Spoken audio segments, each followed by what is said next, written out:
नमस्कार मित्रों, त्रिकुण ज्योतिष सेवा केंद्र में आप सब लोगों का फिर से स्वागत है। आज आप लोगों के सम्मुख हम एक कुंडली लेकर आए हैं। यह कुंडली विकेश कुमार उर्फ गोलू जी का है। इनकी कुंडली का हम व्याख्या करेंगे।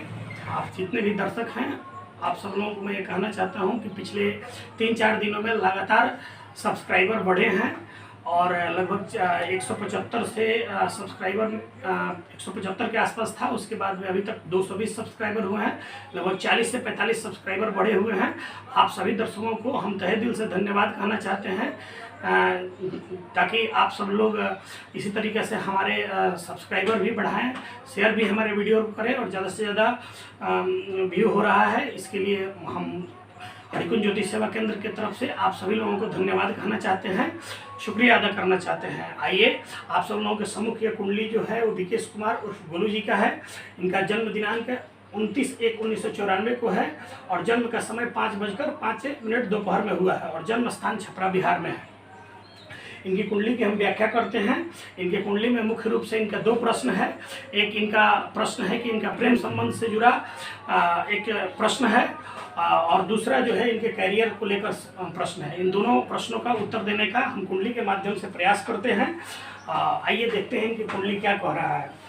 इसके अलावा मैं एक बात और कहना चाहता हूं कि जितने भी हमारे जो दर्शक हैं, जो कमेंट बॉक्स में लगातार कमेंट कर रहे हैं और वीडियो के बारे में बनाने के लिए बोल रहे हैं, उन सब लोगों का वीडियो बारी बारी क्रम से बनेगा। थोड़ा सा अभी कुछ संसाधनों की वजह से विलम्ब हो रहे हैं, लेकिन ये तय है कि कमेंट बॉक्स में आए हुए हर एक व्यक्ति का वीडियो बनाकर निश्चित रूप से हमारे हरिकुंड ज्योतिष सेवा केंद्र के जो भी चैनल है उस पर डाला जाएगा। आप सब लोगों को उससे पहले सूचित कर दिया जाएगा। आइए देखते हैं ये कुंडली विकेश कुमार जी का। देखिए इनका कर्क लग्न की पत्रिका है और सिंह राशि है। यहाँ पर देखिए कर्क लग्न एक प्रकार से कहते हैं कि जल तत्वीय लग्न है और सिंह राशि अग्नि तत्वीय जो है वो एक प्रकार का इनका राशि हो जाता है। तो थोड़ा सा जल और अग्नि का संबंध हम आपको पहले ही बताए हैं, बहुत बढ़िया नहीं होता है। थोड़ा सा ये इनके कुंडली में एक हल्का सा एक निगेटिव पॉइंट है।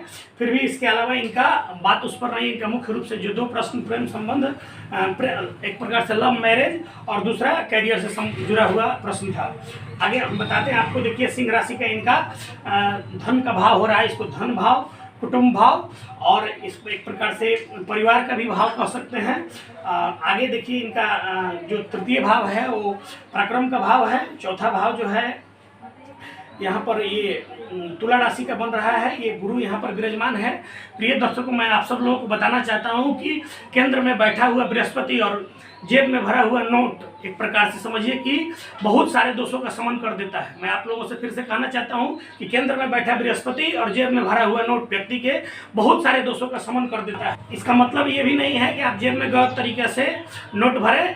अच्छे तरीके से अपने मेहनत से, अपने पराक्रम से, अपने पौरुष से और सकारात्मक तरीके से धन का अर्जन करें। धन अर्जन कर कर आप समृद्ध बने, संपन्न बने। इसके और उस तरीके से अगर आपका जेब भरा हुआ है तो यह एक उत्तम गुण है और उसमें भरा हुआ जेब से सैकड़ों दोषों का शमन होता है। वैसे ही बृहस्पति के केंद्र में बैठने से भी बहुत सारे दोषों का शमन होता है। इनके केंद्र में बृहस्पति बैठे हुए हैं, इनके लिए एक सकारात्मक पक्ष है। देखिए इनके बृहस्पति का सप्तम पूर्ण दृष्टि जो है वो करियर भाव पर पड़ रहा है। ये करियर पर बृहस्पति का दृष्टि यह भी अपने आप में एक उत्तम है। आगे मैं आपको एक चीज़ और बताता हूँ। अगला इनका प्रेम संबंध जो है वृश्चिक राशि का बन रहा है और कैरियर भाव भी जो है देखिए यहाँ पर मेष राशि का बन रहा है। तो यहाँ पर देखिए जो सबसे इनका पहला प्रश्न था प्रेम संबंध से, मैं आपको बताना चाहता हूँ कि इनका ये पंचम भाव जो है, लग्न से पंचम भाव को हम इसको प्रेम का भाव, संतान का भाव और विद्या का, ज्ञान का भाव भी कहते हैं। तो देखिए इनके प्रेम संबंध का स्वामी और कैरियर भाव का स्वामी, दोनों भाव का स्वामी मंगल है और मंगल जाकर यहाँ पर मकर राशि में जाकर बैठ गए हैं उच्च के होकर। फिर दूसरा इनका देखिए यहाँ पर कुटुंब भाव का स्वामी सिंह राशि का बन रहा है, वो अभी जाकर मकर राशि में बैठ गए हैं। देखिए यहाँ पर सूर्य और मंगल आपस में अति मित्र होते हैं और ये दोनों की युति से पराक्रम राजयोग का निर्माण भी हो जाता है। और बाकी शुक्र जो है वह मकर राशि में अति मित्र मतलब अति मित्र के होते हैं, अपने मित्र के घर में बैठे हुए हैं। तो मैं आपको बताना चाहता हूँ कुटुंब भाव का स्वामी और प्रेम भाव का स्वामी दोनों जाकर पत्नी भाव में बैठ गए हैं। हालांकि मंगल यहाँ पर अस्त होकर बैठे हैं। तो देखिए यहाँ पर इनका जो एक प्रकार से ग्रहों के अनुसार जो फलादेश आ रहे हैं उसमें यह बता रहा है कि इनको कुटुंब मतलब कुटुंब बोले तो सगा संबंधी के से जुड़े लड़की से ही इनको प्रेम होगा, और वह प्रेम जो है वह शादी के रूप में परिणित होने के लगभग 80% चांस बन रहे हैं। यहाँ पर 100% भी हो सकता था, लेकिन देखिए यहाँ पर मंगल जो है वह सूर्य के सानिध्य में आने से अस्त हो गए हैं, इसलिए थोड़ी सी प्रोबेबिलिटी कम बन रही है, लेकिन ज़्यादातर चांस है, 80% चांस है कि इनका शादी हो जाने का है। प्रेम संबंध में इनका इस प्रकार से दिख रहा है कि इनका शादी हो जाएगा। आगे मैं आपको बताना चाहता हूं कि देखिए यहाँ पर शनि जो है प्रेम भाव का स्वामी शनि जो है थोड़ा सा अष्टम भाव में बैठ गए हैं। शनि और बुध की युति आपस में अच्छी होती है, शनि और बुध आपस में मित्र भी होते हैं। तो मैं आपको यहाँ पर बताऊं कि थोड़ा सा विलंब की स्थिति बन रही है। वैसे भी इनका 1994 का अगर जन्म है तो लगभग आपका 26 साल के आसपास हो रहा है, तो विलंब हो ही रहे हैं। लेकिन आप मान के चलिए कि लगभग 2-2.5 साल के आसपास में ऐसी स्थिति बनेगी, ये अपने कूटनीतिक बुद्धि से अपने परिवार को मैनेज करने में सक्षम होंगे, और इनका स्थिति यहाँ पर प्रेम संबंध का पूरा बन रहा है। आगे मैं आपको बता दूं कि इस प्रेम संबंध से इनको फायदा होगा कि नुकसान होगा, तो मैं आपको ये बता देना चाहता हूँ कि देखिए यहाँ पर एक कैरियर भाव का स्वामी और प्रेम भाव का स्वामी दोनों जो है वह पत्नी भाव में बैठे हुए उच्च स्थिति में। तो यहाँ पर इनका ये भी बता रहा है कि प्रेम संबंध में अगर कुटुंब से जहाँ पर इनको प्रेम हुआ है उससे अगर शादी होती है तो इनके करियर में उछाल मिलेगा, इसमें कोई शक नहीं है। हालांकि चंद्रमा की महादशा है। देखिए अभी तक आप लोगों के सम्मुख जो हम लाए हैं लग्न कुंडली, नवमांश कुंडली और चंद्र कुंडली अभी तक लेके नहीं आए थे। हम आपके पास हमेशा लग्न कुंडली, नवमांश कुंडली और यहाँ पर चलित कुंडली लेकर आते थे, लेकिन इनके कुंडली में कुछ हमको ऐसा खास चीज दिखाई दिया जो चंद्रमा की महादशा है, इसलिए इनके चंद्र कुंडली को लेकर आया। प्रिय दर्शकों, मैं आप सब लोगों को बताना चाहता हूं कि उत्तर भारत के जो भी लोग हैं उनके लिए चंद्र कुंडली का देखना बहुत ही आवश्यक होता है, और उत्तर दक्षिण भारत के जो लोग हैं उनके लिए थोड़ा सा सूर्य कुंडली को देखकर अनुमान लगाने से सही प्रेडिक्शन आता है। देखिए इनका चंद्र कुंडली है, तो चंद्र कुंडली के हिसाब से भी हम एक प्रकार से एक नज़र थोड़ा सा दोहराएं कि इनका प्रेम संबंध के लिए क्या कर। देखिए प्रेम संबंध का स्वामी गुरु है, और गुरु जाकर कहाँ बैठ गया है, तो तुला राशि में इनके पराक्रम भाव में बैठ गया है, तो यह प्रेम इनको इनके पराक्रम को भी बढ़ावा देगा। दूसरा, गुरु की पंचम पूर्ण दृष्टि जो है वो इनके पत्नी भाव पर बैठ गया है, तो यह भी इनके लिए अच्छी स्थिति है, और शनि और बुध दोनों बैठे हुए हैं। तो मैं निश्चित रूप से कह सकता हूँ कि थोड़ा विलंब होगा, लेकिन इनका प्रेम संबंध जिससे है उससे शादी होने की अधिक चांस बन रहे हैं। आगे मैं आपको और बताना चाहता हूँ कि सिंह राशि में माघा नक्षत्र के चौथा चरण में जन्म हुआ है, कृष्ण पक्ष में जन्म हुआ है, तृतीय तिथि है, योग शोभन बन रहा है। शोभन योग अपने आप में बहुत बेहतरीन और शानदार योग होता है। वर्ण क्षत्रिय है, योनि मूषक है और गण राक्षस है। गण राक्षस योनि मूषक मतलब ये दौड़ भाग कर काम करने में बहुत ही मतलब अपना एक अलग रोल निभाते हैं। किसी भी कार्य को करने के लिए इनके अंदर काफ़ी फुर्ती रहती है, जज्बात रहता है, और राक्षस गण से यह प्रतीत होता है कि किसी भी चीज़ को अचीव करने के लिए अपना हर संभव प्रयास करते हैं। वो आगे मैं आपको बताऊं कि चंद्रमा का महादशा इनके कुंडली में चल रहा है। चंद्रमा का महादशा जो आपका 26/4/2021 से शुरू हुआ है। मैं आपको यह भी बताना चाहता हूं कि इनका प्रेम संबंध जो हुआ है वह सूर्य के महादशा में ही हुआ है। सूर्य का महादशा आपका लगभग 2016 से लगभग आपका 2021 के बीच में, तो इसी अवधि में इनको प्रेम हुआ है, और यह प्रेम सफलता की तरफ इनको लेके भी जाएगा, इसमें कोई शक नहीं है। अगर नवांश कुंडली से भी हम एक बार देख लें तो देखिए यहाँ पर तुला राशि का इनका लग्न बन रहा है, और प्रेम संबंध का जो है मंगल का घर बन रहा है। ये दोनों मंगल भी यहाँ पर आपके छठे भाव में बैठे हुए हैं, तो यहाँ पर बैठकर मंगल ऋण रोग और शत्रुओं का शमन करते हैं। गुरु भी यहाँ पर बैठे हैं, तो मंगल और गुरु की युति से आपस में पारिजात राजयोग का भी निर्माण हो गया है। तो शादी के बाद में इनको धन, पैसा और पावर दोनों ही अचीव करने में ये अपने आप में एक अहम भूमिका निभाएंगे। आगे मैं आपको ये बताना चाहता हूँ कि देखिए कैरियर में भी इनको उछाल का पूरा जो है अपना स्थिति दिख रहा है। राहु की यहाँ दृष्टि जो है इनका थोड़ा सा भाग्य भाव पर पड़ रहा है, थोड़ा विलंब की स्थिति बन रही है। बाकी इनका आपका लाभ भाव में केतु भी बैठे हुए हैं, और इस भाव का स्वामी शुक्र देखिए यहाँ पर इनका लाभेश और सुखेश दोनों भाव का स्वामी भी यहाँ पर शुक्र आकर अति मित्र अवस्था में शनि के घर में बैठ गए, तो यह भी स्थिति इनके लिए सकारात्मक दिख रही है।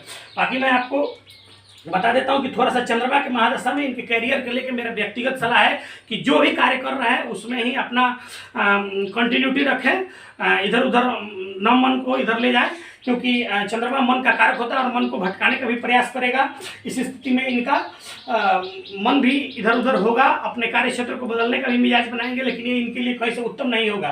मंगल का महादशा जब 26/4/2021 में शुरू होगा तो यह समय इनके लिए गोल्डन होगा, क्योंकि मंगल की पूर्ण दृष्टि जो है वह करियर भाव ऊपर रहा है। और मंगल, यहाँ पर देखिए, मंगल को भूमि का कारक भी माना जाता है, भूमि से संबंधित चीज़ों के लिए भी वो जाने जाते हैं, कंस्ट्रक्शन लाइन के लिए भी जाने जाते हैं। तो कंस्ट्रक्शन लाइन में या भूमि भवन, भूमि से जुड़े चीज़ों में अगर अपना बिजनेस व्यापार करते हैं तो उसमें भी इनको सफलता का योग बन रहा है। जैसे आपका प्रॉपर्टी डीलर का काम हुआ, ये सब, इन सब कार्यों में इनको सफलता के योग दिख रहा है।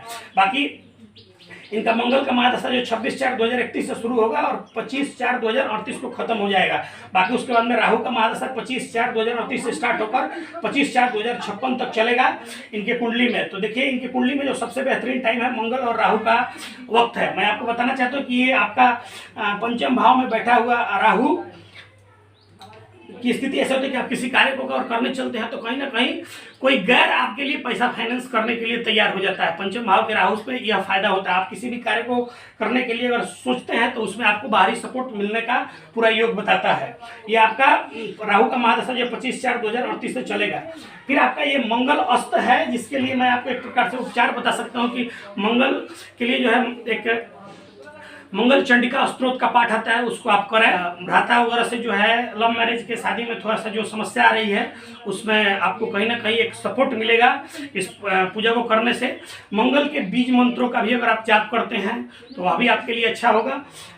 इस प्रकार से आपका कुंडली बता रहा है। आगे मैं आपको बताना चाहता हूँ दर्शकों, कर्क लग्न की पत्रिका में मंगल और गुरु कारक होते हैं।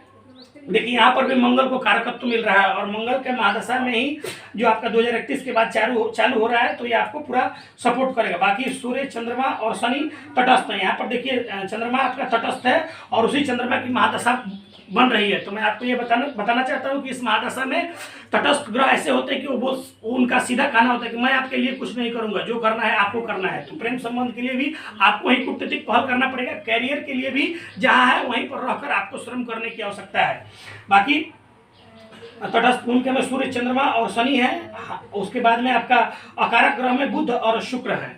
तो यही है आपके पूरे कुंडली में। मैं आपका प्रेम संबंध और कैरियर दोनों के बारे में बताया।